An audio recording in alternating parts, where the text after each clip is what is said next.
सी कहानी। ये कहानी गिद्धों के एक झुंड की, जो जंगल से उड़ता उड़ता समंदर के बीच में एक टापू पर पहुंच गया। उस आइलैंड पर कोई जंगली जानवर नहीं था जो इन गिद्धों का शिकार कर सके, और इन गिद्धों के लिए सबसे अच्छी बात यह थी कि इनके खाने के लिए वहां पूरा इंतजाम था। बहुत सारे समुद्री जीव, मछलियां, मेंढक, इनके लिए कोई दिक्कत नहीं होने वाली थी। इस गिद्धों के झुंड में बड़े सारे युवा गिद्ध थे। वो सब तो खुश हो गए कि अरे क्या बात है, मजा आ गया, अब तो पूरी जिंदगी इसी टापू पर रहेंगे, कहीं नहीं जाएंगे। कुछ दिन तक तो सब कुछ आराम से चलता रहा, लेकिन उस गिद्धों के झुंड में एक सीनियर गिद्ध था, सबसे बूढ़ा। उसको लगा कि अगर ऐसा ही चलता रहा, अगर हमारे गिद्धों ने चुनौतियों का सामना नहीं किया, अगर उड़ना नहीं शुरू किया वापस से, तो इनका क्या होगा। क्यों ना एक बार सबको बुला करके कुछ कह दूं। तो उसने एक मीटिंग बुलाई, सारे सुनने के लिए आ गए। तो जो बूढ़ा गिद्ध था, इसने बताना शुरू किया कि हम सबको चुनौतियों का सामना करना चाहिए, चैलेंजेस का सामना करना चाहिए, हम सबको उड़ान भरनी चाहिए। हम सब यहीं रहेंगे तो हमारा कुछ नहीं होगा। मैं देख रहा हूं कि हम में से काफी सारे ऐसे हैं जो कि कई दिनों से उड़े नहीं हैं, आराम फरमा रहे हैं। मैं बस आपको कहना चाहता हूं कि कभी अगर कोई बड़ा संकट आ गया तो क्या होगा। एक काम करते हैं, हम तो फिर से उसी जंगल में चलते हैं, उसी जिंदगी में चलते हैं जहां हमारे लिए रोजाना चुनौतियां थी, रोजाना हमें शिकार पर निकलना पड़ता था। यहां रहकर के हम सब आलसी हो गए हैं। वो बूढ़ा गिद्ध ज्ञान दिए जा रहा था, और जो युवा गिद्ध थे वो हंस रहे थे मन ही मन। जब उसने अपनी मीटिंग खत्म की तो सबने डिसाइड किया कि हम तो कहीं नहीं जाने वाले, हम तो यहीं रहेंगे।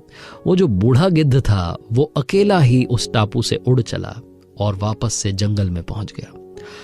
कुछ टाइम के बाद में उसे लगा कि क्यों ना एक काम करता हूं, वापस से उस टापू पर जाता हूं, अपने साथियों से मिल करके आता हूं। पुराने साथी हैं, ऐसे भूल तो नहीं सकते।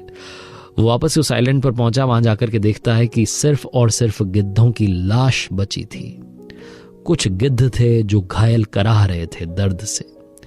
उनमें से एक के पास पहुंचा और जाकर के पूछा कि क्या हो गया, तुम सारे के सारे घायल क्यों हो गए, किसने आकर के तुम्हारी जान ले ली। तो उस घायल गिद्ध ने बताना शुरू किया कि बाबा आप सही कहते थे, आप हम में सबसे बूढ़े थे, सबसे सीनियर थे, हमें आपकी बात माननी चाहिए थी, लेकिन उस वक्त तो हमने आपकी बात को टाल दिया, उस वक्त तो हमने आपकी बात को अनसुना कर दिया। हम मूर्ख थे। पता है क्या हुआ, आप तो यहां से चले गए। कुछ दिनों के बाद में एक जहाज आया। उस जहाज में शिकारी थे, और उन शिकारियों ने इस आइलैंड पर, इस टापू पर अपने जहाज में से चीते छोड़ दिए।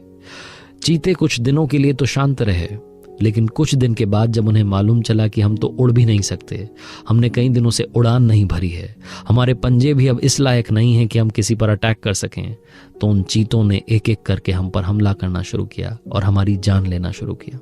हम में से बस कुछ ही बचे हैं जो अब घायल यहाँ टापू पर इधर उधर पड़े हैं। छोटी सी कहानी बहुत बड़ी बात सिखाती है। जिंदगी में कभी भी कंफर्ट जोन में मत जाइएगा।